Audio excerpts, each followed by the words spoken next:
What is going on, guys? Welcome back to a new video here on the channel. We're currently outside. It's nice and early in the morning. The sun is coming up, shining nice and bright, and we are supposed to have some beautiful warm temperatures today. So that only means one thing. We're gonna dive underneath the rear end of this truck, start to crack these differential loose so that we can install our PPE, Pacific Performance Engineering rear diff cover.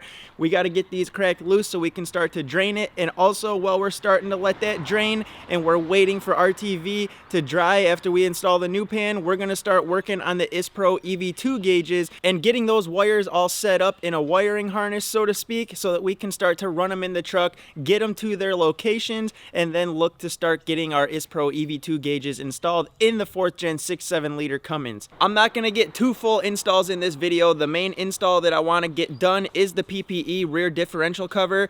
However, I do want to at least get the ISPRO EV2 gauges started and kind of set up so that they're ready to go for an install, and that install video will be coming your way soon. So without wasting any more time, let's jump underneath the truck, start to crack this stuff loose, and show you what is going to go into installing a rear differential cover on a 2014 plus 6.7 liter Cummins with the rear coil spring 5-link suspension. Let's go. I see the neighbor put a bed on the back of his truck and took the flatbed off. That thing looks like it's brand new almost.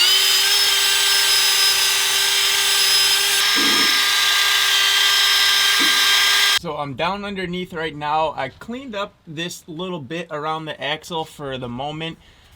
Because once I get the diff cover on, I'm not really going to want to be spraying around it too much. I mean, I can tape it off and protect the diff cover so that we don't get overspray on it, but I still wanted to take a little bit of time before I popped this one just to clean this area up a little and touch it up with some paint. Still have to do the rest of it, and there's a whole lot of other areas down underneath here that we're going to have to go over this summer and wire wheel, sand down a little bit, and then hit it with some rust encapsulator, some rust converter, and then touch it up with paint, because whoever owned it before me must not have been all that good at washing the truck. So it definitely shows a little bit down underneath here. It's not horrible, but for a 2016, I wouldn't expect it to be quite in this condition. I am down here right now getting ready to pop the diff cover bolts loose. I already have the one nut off of this bracket stud up here. I just have to pop the other nut. I got this one first because I had to use a wrench on it because I do have this rear track bar, and I'm gonna try to do this without messing with this rear sway bar or the rear track bar. The directions from PPE say to drop this stuff out of the way, but if I can sneak this one out and then slip the new one in without undoing all this, then that would be fantastic.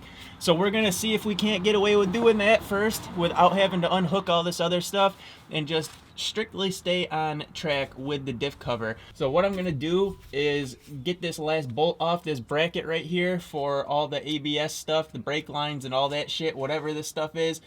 We're gonna take this last one off the stud, and I'm just gonna kind of strap it up to the track bar here and hold it out of the way, and then we'll crack the rest of them free, pry or loose, and start to drain it.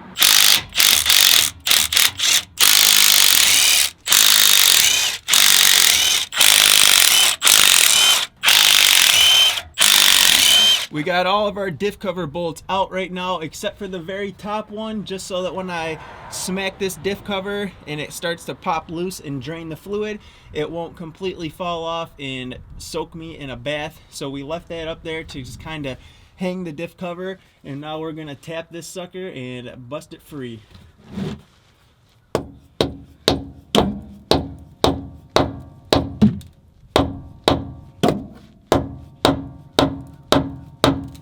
Oh, she's starting to move because here comes the oil. There she goes, boys. There she goes. All right, let's let that drain. I'm gonna just pry it open a little bit more. Oh, it smells so good. I love gear oil. Anyone else? It doesn't look that bad, I will say. It's still light tannish, brownish color. Looks pretty decent. That's a good sign. There she goes. Now she's hanging free.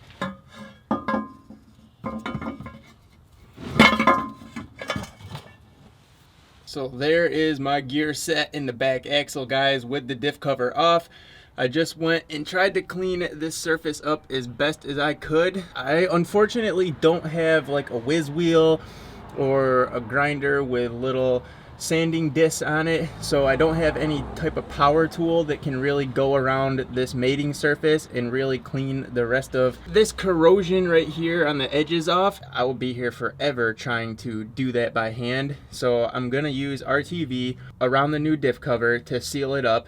So we should be in good shape. We shouldn't get any leaks. This is really gonna bother me knowing that that stuff is still around the edges and it could be cleaned down a little bit better.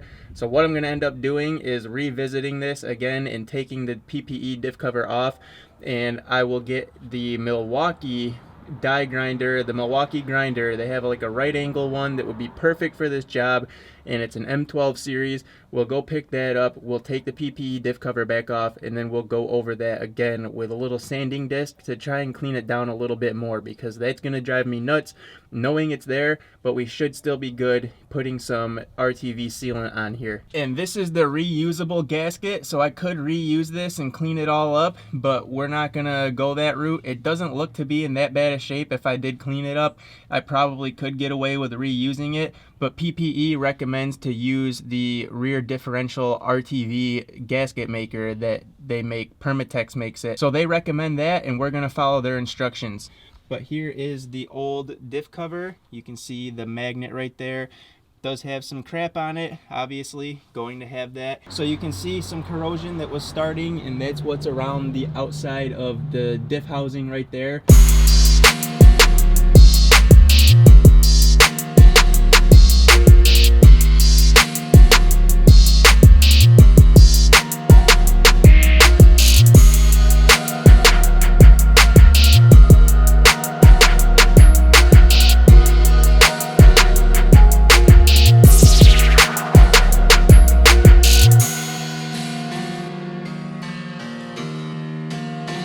Quarter-inch Allen to put the drain plug back in.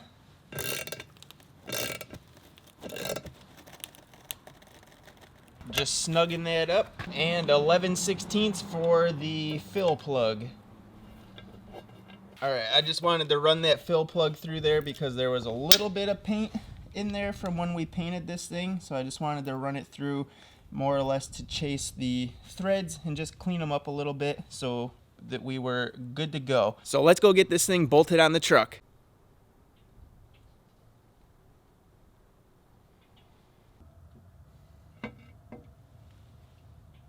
So I didn't have any issues getting the old cover out with the sway bar in place. However, putting the new cover back with it in place wasn't happening.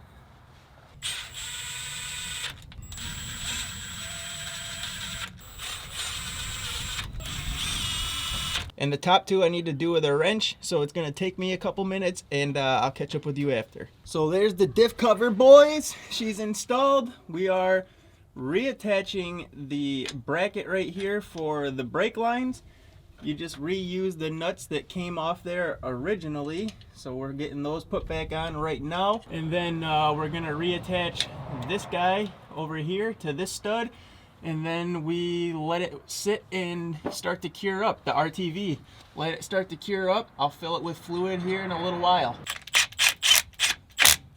My God, after doing this, I am going to invest in some ratcheting wrenches. I don't know why I've waited so long, but this right here, going a 1/8 of a turn at a time, pulling the wrench off, another 1/8 of a turn, is not fun. So we are going to the store and getting a set of metric and SAE ratcheting wrenches so that we don't have to do this crap anymore. If you guys have made it this far, you're going to find out how much gear oil this rear diff is going to take after the PPE diff cover install. It's been sitting for a few hours now, so our RTV should be pretty well set up, at least enough for us to get the fluid in there, and then we'll let it sit overnight and really just fully cure. It says on the back of the tube to let it sit for 24 hours, but the last time I did the diff on the second gen, I literally filled it up right after, think like an hour after or something. So we should be in good shape. I didn't have any issues with the second gen, and I've let this one sit longer, so I don't anticipate any issues with this one.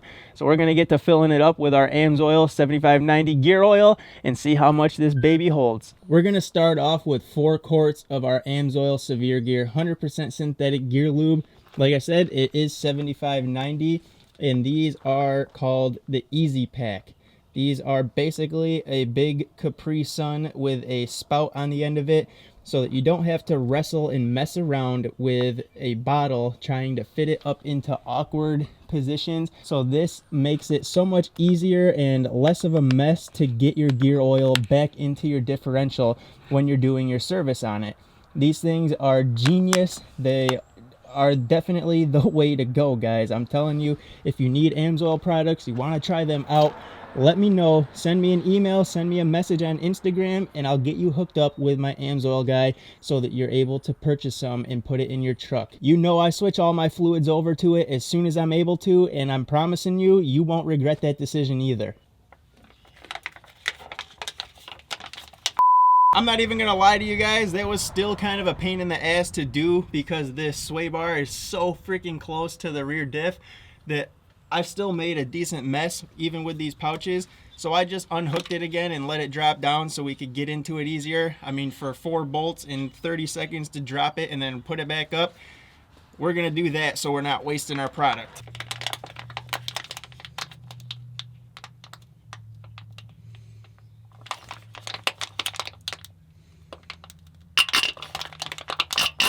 We've got almost 5 quarts in here. Not quite 5 because we did have a little mishap at the beginning and we spilled a little bit here, but it wasn't much. So almost 5 quarts in here, which this does add a little bit of fluid capacity. So that seems about right. We should be in good shape, good to go. It is just below the fill hole. If I shine my light in there, I can see in the back, I can see the level right there below the fill hole, to the point where it wasn't quite wanting to come out yet, but it's almost there. So we should be in good shape with this added capacity. Now it's just a matter of testing her out and see how she performs. It is cast out of aluminum to help with heat reduction. Oil capacity is increased to help with heat reduction, and the cooling fins help with heat reduction. Time to put it through its paces and see how it performs. Man, she looks good. And I'd be lying if I told you that this was a weak magnet. This mother trucker is strong, so you know this is going to be good for catching any of that wear material inside the diff. Last thing on my list of stuff to tell you about the 4th Gen 6.7 is that it doesn't call for a limited slip additive, because the type of differential, if it does have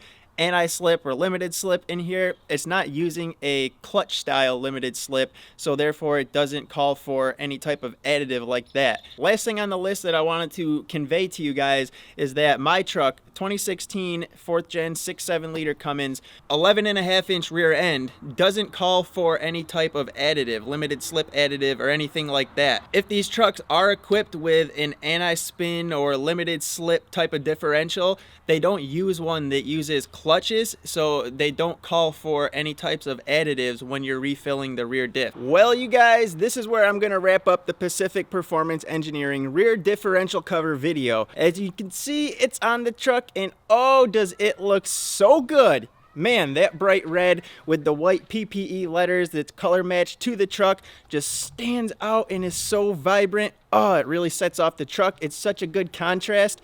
But here, let's take one more look at it. I wasn't sure how I was going to feel about that red, and then also I wasn't sure how I was going to feel about still having the bolts the silver color. But honestly, they don't really stand out that much, and it's just another little accent that makes this thing really pop off. It seriously looks so good down here on this rear axle right now. I didn't go over every detail of the installation because PPE is very good about giving you very thorough directions with pictures, and they tell you step by step everything that needs to be done for your make and model truck. Gives you all the torque specs and everything, so they're very thorough, very good directions. That's why I didn't go over every step of the way in this video, and that was an attempt to just keep the video at a good length and not have it too long. A PPE rear differential cover, PPE 68 RFE transmission pan, and the only thing we're missing now is a PPE front differential cover. So we're gonna have to get one of those, paint it up to match, and this truck is all set underneath. Again, this is just another good high quality piece of engineering from PPE, made right here in the USA. And this is also their newest design. As you can see, it's not the old square back design like Mag High Tech and some of the older rear diff covers that you see.